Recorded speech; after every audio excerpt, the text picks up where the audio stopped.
ओम शांति। 26 जनवरी 2026 के ईश्वरीय महावाक्य। पहले सुनते हैं मुरली के मुख्य पॉइंट्स। बाबा ने कहा, बच्चे, अभी मैं स्वर्ग स्थापन करने आया हूँ। मैं जो कहूँ वही सुनो और श्रीमत पर चलो। मुख्य यह विकार ही है जिसके कारण अबलाओं पर अत्याचार होते हैं। इसलिए काम को जीत जगत जीत बनना है। बाप तुमको स्वर्ग की बादशाही दे रहे हैं, क्या तुम पवित्र नहीं बनेंगे? फिर बाबा ने कहा, तुमको तो नशा होना चाहिए कि जिससे मिलने के लिए आधा कल्प भक्ति करते आए वह बाप खुद आकर पढ़ाते हैं। जैसे तुम बाप से मिले हो ऐसे औरों को भी मिलाने की कोशिश करनी चाहिए, अर्थात सभी को पत्थर बुद्धि से पारस बुद्धि बनाने का पुरुषार्थ करना है। और लास्ट में बाबा ने कहा, देखो बाप को कितनी शिफ्तें अर्थात महिमा दी गई है। ज्ञान का सागर, शांति का सागर, सत्यचित आनंद स्वरूप आदि। सदा इसी नशे में रहो कि जो बाप की महिमा वही हम बच्चों की महिमा है। और अब सुनते हैं महावाक्यों को विस्तार से। मुरली का सार। मीठे बच्चे, तुमने आधा कल्प जिसकी भक्ति की है वही बाप खुद तुम्हें पढ़ा रहे हैं। इस पढ़ाई से ही तुम देवी देवता बनते हो। प्रश्न, योग बल के लिफ्ट की कमाल क्या है? तुम बच्चे योग बल की लिफ्ट से सेकंड में ऊपर चढ़ जाते हो, अर्थात सेकंड में जीवन मुक्ति का वर्षा तुम्हें मिल जाता है। तुम जानते हो सीढ़ी उतरने में 5000 वर्ष लगे और चढ़ते हैं 1 सेकंड में। यही है योग बल की कमाल। बाप की याद से सब पाप कट जाते हैं, आत्मा सतो प्रधान बन जाती है। ओम शांति। रूहानी बाप रूहानी बच्चों को बैठ समझाते हैं। रूहानी बाप की महिमा तो बच्चों को सुनाई है। वह ज्ञान का सागर, सत्यचित आनंद स्वरूप है, शांति का सागर है। उनको सब बेहद की शिफ्तें दी जाती हैं। अब बाप है ज्ञान का सागर, और इस समय जो भी मनुष्य हैं सब जानते हैं हम भक्ति के सागर हैं। भक्ति में जो सबसे तीखा होता है उनको मान मिलता है। इस समय कलयुग में है भक्ति दुख, सतयुग में है ज्ञान का सुख। ऐसे नहीं कि वहाँ ज्ञान है। तो यह महिमा सिर्फ एक ही बाप की है और बच्चों की महिमा भी है, क्योंकि बाप बच्चों को पढ़ाते हैं अथवा यात्रा सिखलाते हैं। बाप ने समझाया है 2 यात्राएं हैं। भक्त लोग तीर्थ करते हैं, चारों तरफ चक्र लगाते हैं। तो जितना टाइम चारों तरफ चक्र लगाते हैं उतना टाइम विकार में नहीं जाते हैं। शराब आदि छी कोई चीज नहीं खाते पीते हैं। कभी बद्रीनाथ कभी काशी चक्र लगाते हैं, भक्ति करते हैं भगवान की। अब भगवान तो एक होना चाहिए ना, सब तरफ तो चक्र नहीं लगाना चाहिए ना। शिव बाबा के तीर्थ का भी चक्र लगाते हैं। सबसे बड़ा बनारस का तीर्थ गाया हुआ है जिसको शिव की पुरी कहते हैं। चारों तरफ जाते हैं, परंतु जिनका दर्शन करने जाते हैं अथवा जिनकी भक्ति करते हैं उनकी बायोग्राफी ऑक्यूपेशन का किसको पता नहीं। इसलिए उनको कहा जाता है अंधश्रद्धा। किसकी पूजा करना, माथा टेकना और उनकी जीवन कहानी को ना जानना उसको कहा जाता है ब्लाइंड फेथ। घर में भी मनाते हैं, देवियों की कितनी पूजा करते हैं। मिट्टी की व पत्थर की देवियां बनाए उनको बहुत श्रृंगारते हैं। समझो लक्ष्मी का चित्र बनाते हैं। उनसे पूछो इनकी बायोग्राफी बताओ तो कहेंगे सतयुग की महारानी थी, त्रेता की फिर सीता थी। बाकी इन्होंने कितना समय राज्य किया, लक्ष्मी नारायण का राज्य कब से कब तक चला यह कोई भी जानते नहीं। मनुष्य भक्ति मार्ग में यात्रा पर जाते हैं। यह सब है भगवान से मिलने के उपाय। शास्त्र पढ़ना यह भी उपाय है भगवान से मिलने लिए। परंतु भगवान है कहाँ? कहेंगे वह तो सर्वव्यापी है। अभी तुम जानते हो, पढ़ाई से हम यह देवी देवता बनते हैं। बाप खुद आकर पढ़ाते हैं, जिसके मिलने लिए आधा कल्प भक्ति मार्ग चलता है। कहते हैं बाबा पावन बनाओ और अपना परिचय भी दो कि आप हैं कौन। बाबा ने समझाया है कि तुम आत्मा बिंदी हो। आत्मा को ही यहाँ शरीर मिला हुआ है, इसलिए यहाँ कर्म करती है। देवताओं के लिए कहेंगे कि यह सतयुग में राज्य करके गए हैं। क्रिश्चियन लोग तो समझते हैं बरोबर गॉड फादर ने पैराडाइज स्थापन किया। हम उसमें नहीं थे। भारत में पैराडाइज था।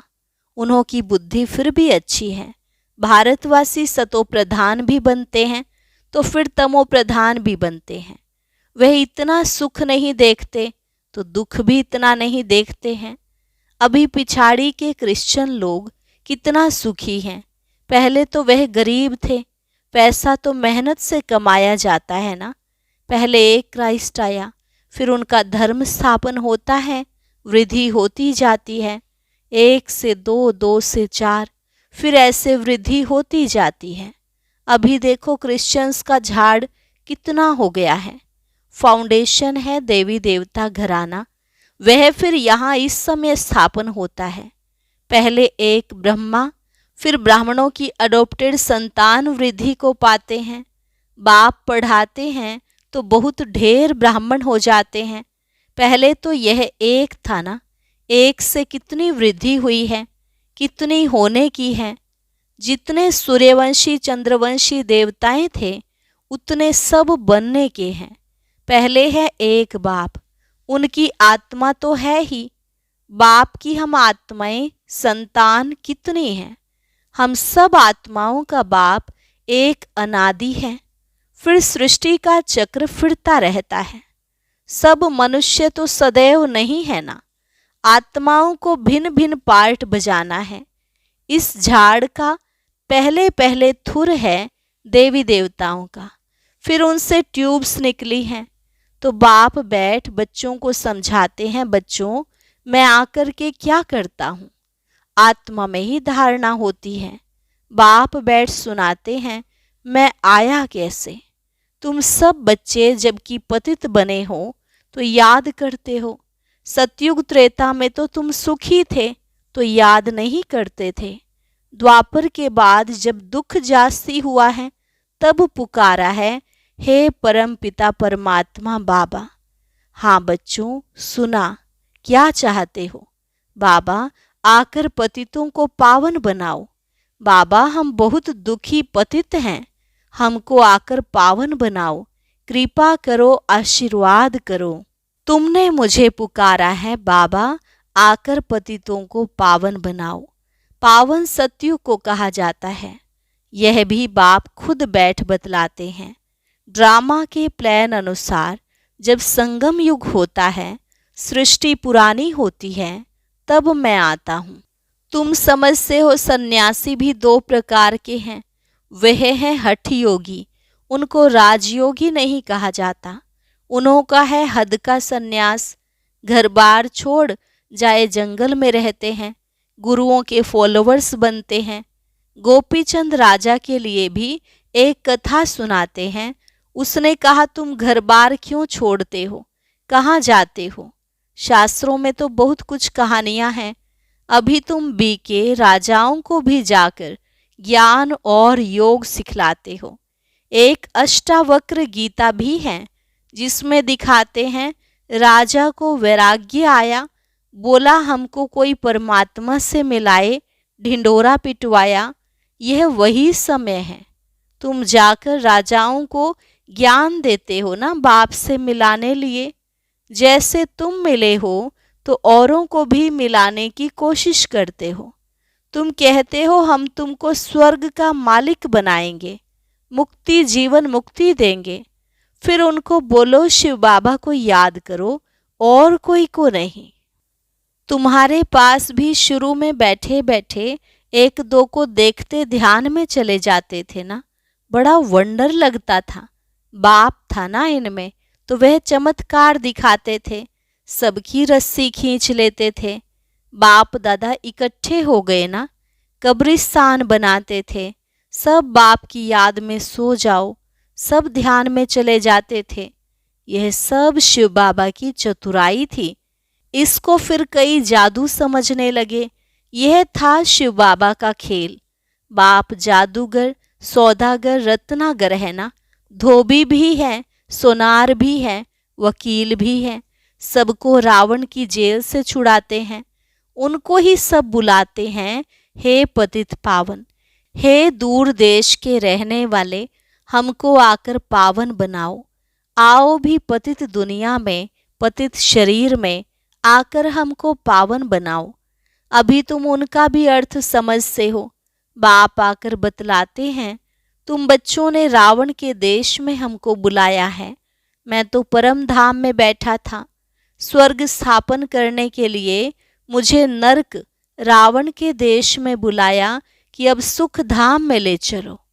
अभी तुम बच्चों को ले चलते हैं ना। तो यह है ड्रामा। मैंने जो तुमको राज्य दिया था वह पूरा हुआ। फिर द्वापर से रावण राज्य चला है, 5 विकारों में गिरे। उनके फिर चित्र भी हैं जगन्नाथपुरी में। पहले नंबर में जो था वही फिर 84 जन्म ले अब पिछाड़ी में है। फिर उनको ही पहले नंबर में जाना है। यह ब्रह्मा बैठा है, विष्णु भी बैठा है। इनका आपस में क्या कनेक्शन है दुनिया में कोई नहीं जानते। ब्रह्मा सरस्वती भी असल में सतयुग के मालिक लक्ष्मी नारायण थे, अभी नरक के मालिक हैं। अभी यह तपस्या कर रहे हैं, यह लक्ष्मी नारायण बनने के लिए। देलवाड़ा मंदिर में पूरा यादगार है।